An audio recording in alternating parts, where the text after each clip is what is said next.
Hello, wonderful people. Are you ruminating over a mistake you've made? Just calling yourself names and saying, "Oh, I shouldn't have done that. I'm so dumb." And it keeps reliving it in your head over and over again. Well, I'm here to help. And if you're new here, hi, I'm Cahir. I'm here to take you one step closer to self-love. Now, in improv, we say there are no mistakes. There are no accidents, there are discoveries, right? As Stephen Colbert said. Right, and I know this might seem radical, but I think it's such a beautiful way to look at life. There are no mistakes because I used to really rake myself over the coals if I made like a simple mistake. It was just how I was raised, right? Like spilling water, be like, "Oh, watch out!" And if you watch my previous videos, all the trauma. But um, what the Course in Miracles teaches us is the only true mistake is that we believe in separation. All right, the separation has occurred, which has never occurred. Right, we're not separate from all that is. Right, the monad, as they say. Right, source, the Holy Spirit. Right, that's the only one thing to correct. Right, and love, true love, the love of the universe, love of all that is, it can never be withheld. Right, and this is what I would do if I made a mistake, even like a silly mistake. Especially like with learning languages and stuff, like with me in Polish, if I made a grammar mistake, I'm like, "Oh, you fucking idiot, how could you say that?" Like I said, my cousin is żonaty, which is like the masculine, my cousin's female, right? And I'm like, "Oh no, I'm so stupid."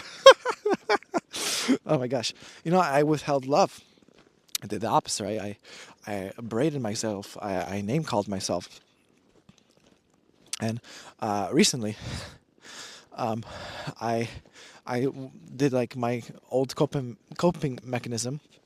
I had a okay day, but I was pretty like stressed yesterday about the stuff that's going on, and I was like, man, I need some relief. And but it was more conscious this time. I said like, I'm gonna eat.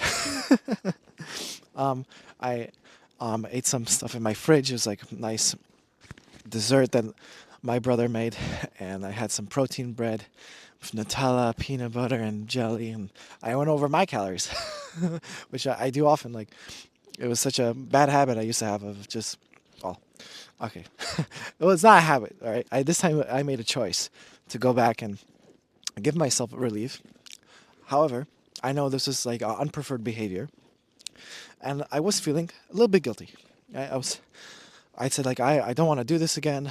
I said I'm not going to do it. I woke up in this feeling of guilt. Like, okay, how can I transmute this guilt? Like, okay, maybe I could extend love. I also done this in the past, and this is my permission slip. It works for me. It doesn't have to work for you, but experiment with it.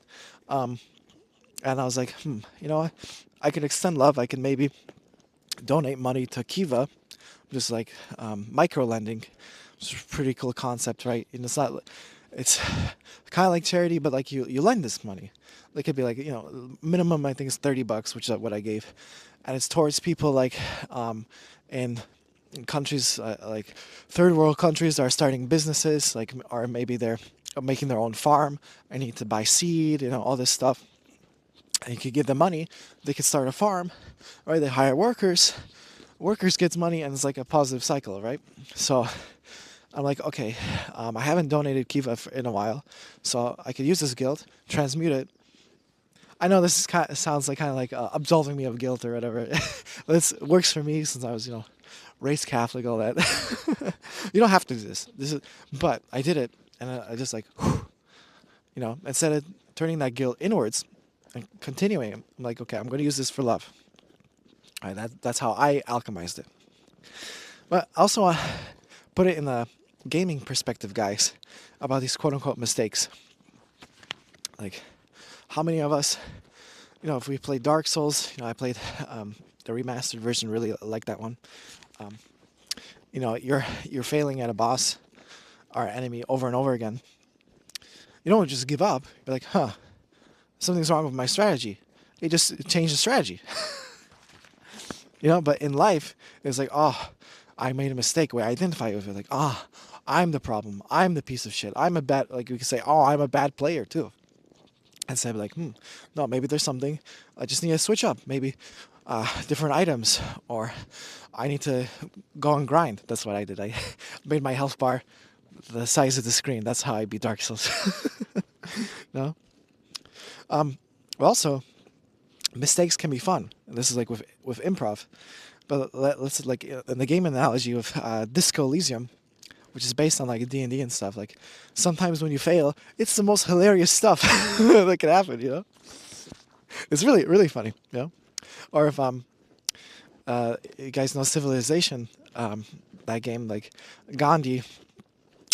He was coded by accident to be like very aggressive towards other nations, and he was. There's a meme that he's like nuke friendly, and then the developers just continued it. you know. So if everything went according to plan, they wouldn't have such this meme, right?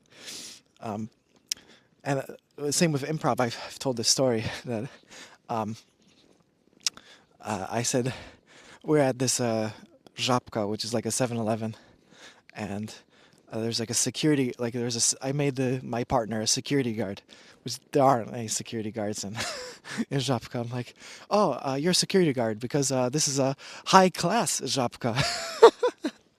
you know and that kind of changed like like why this is this store is special, and this is just my small example, but I really like that because I could have been like, oh no, I made a mistake, or added something, right? Yes and to life. Yeah, because a lot of the times, if you're anything like me, you'd use this mistake to like shame spiral, like, oh, I keep fucking up, oh, I'm a loser, right? You identify it. Identify with this with this mistake, like it shows something about you. And I can understand, like, if someone like it keeps repeating the mistake, it could be like a addiction of some kind. But we have to see what is the source, right? What the course teaches us is not like correcting the body form, like the actions. Is about the mind correction. Dr. Gabor Mate talks about like all the people he treated with addiction are like a high percentage of people that were addicts. They had some sort of like sexual trauma or physical trauma, right? He called his book "Hungry Ghosts" for a reason, right? They're hungry. They want to be fulfilled, right? Remember, all sin is a lack of love, right? So this is just a part of us that wants love, right? Instead of looking at it as like, oh, I'm such a piece of shit, I overate again. Be like, what part of me is looking for love? And that's how you can heal stuff. But if you just shame yourself, you're gonna spiral. You're gonna feel guilty. Then you're gonna do the behavior, and it's gonna go over again, right? And that's I don't want that for you. I don't want that for me, right? I remember like the unconditional love, that space is always there. Going back, right? Like love holds no grievances, and that means towards yourself, right? And I used to use these mistakes to hold the grievances against myself, right? But that's a choice, right? It's a choice, and we could always choose again to realize unconditional love is always there for us to experience. You just have to quiet the mind. And I know there's like a fear voice, like if I'm too nice to myself with this mistake, I'll continue it. First, I'll question that, but also imagine you're talking to like your best friend and he was telling you about their problems, or like they kept doing a mistake like this.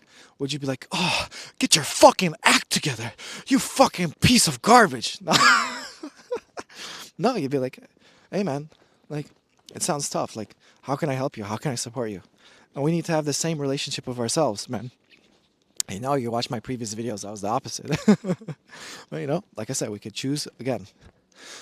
Okay, and I felt inspired to read from the Course in Miracles. I actually brought it here with me to talk about how the love is never absent, right? We could always choose love again. All right, this is lesson 124 from A Course in Miracles, right? Let me remember I am one with God. Today we'll give...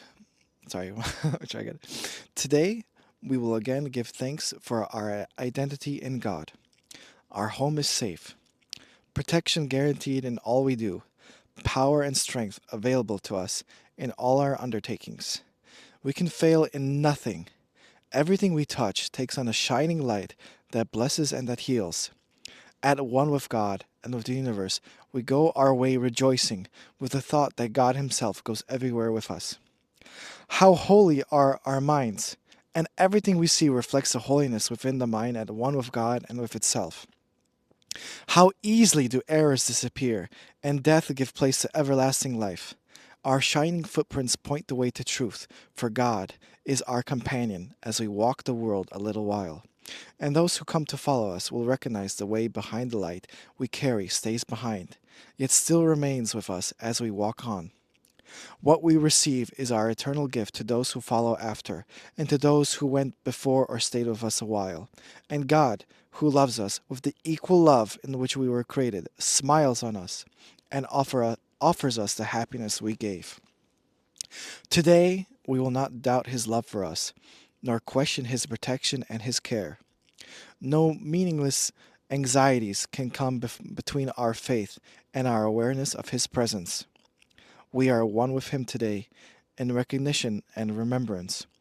We feel Him in our hearts. Our minds contain His thoughts. Our eyes behold His loveliness in all we look upon. Today we see only the loving and the lovable. We see in an appearance of pain, and pain gives way to peace.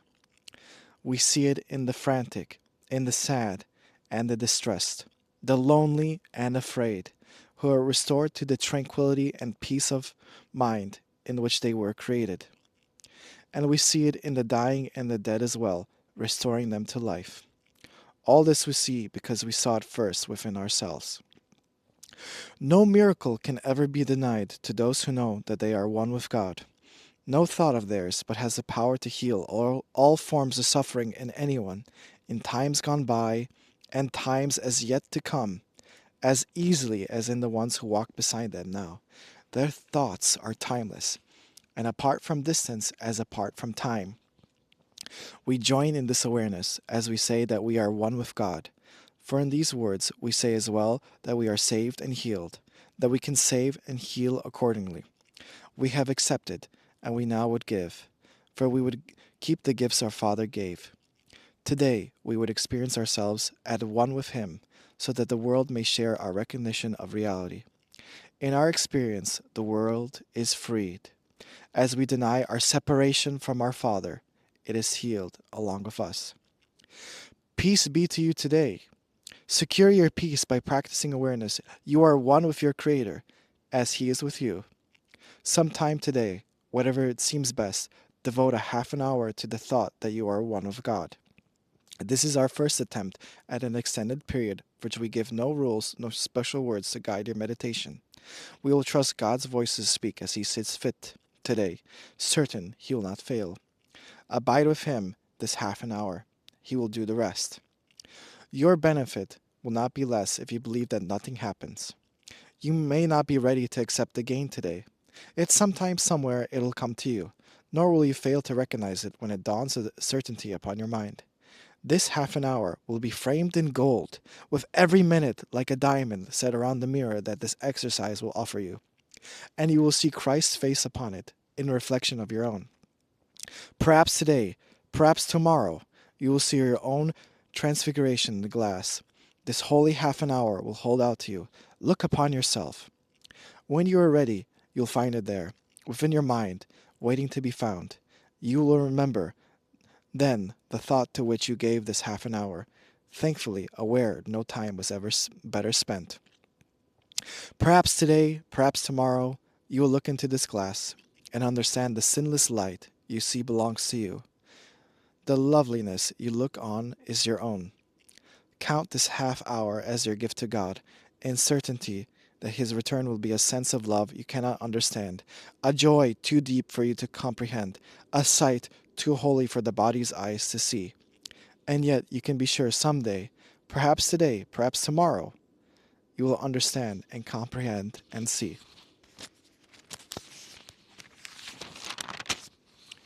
Add further jewels to the golden frame that holds the mirror offered you today by hourly repeating to yourself, let me remember I am one with God, at one with all my brothers and myself, in everlasting holiness and peace. Dang, guys. Remember, please be kind to yourself. This is what the Creator wants for us. Unification, being one with our Creator, meaning being in love with yourself, self-love. You know what I mean? Just practice it. Practice half an hour. I know even if you have no idea what the course is, give it a go. See what happens. All right, I hope you guys enjoyed that video. May the Holy Spirit light up your path wherever it takes you. Take care.